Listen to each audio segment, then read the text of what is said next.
today we're celebrating the groundbreaking of our future desalination plant, which is going to be huge for this community, for our city. The key is, I think, for people to understand that treating brackish water is different than seawater. Once again, that is very different.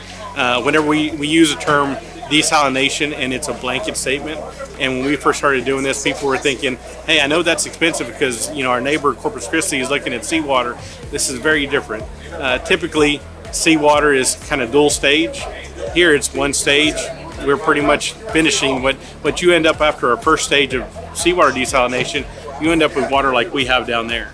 Typical technology we use is reverse osmosis, which is a filter, if you will, where water gets pushed through a very fine filter, and then of course you have fresh water coming out on the other side, if you will. But there's a lot of energy used to make sure that salt water gets pushed through. But for brackish water, obviously the requirement is much lower because the salt particles in the water are less than what you would find in ocean water. You have this kind of partnership where experts in the field of water quality come in and build the plant, run the plant.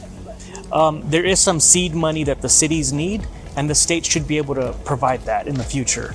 The state has worked very hard to provide funding for increasing our water resources.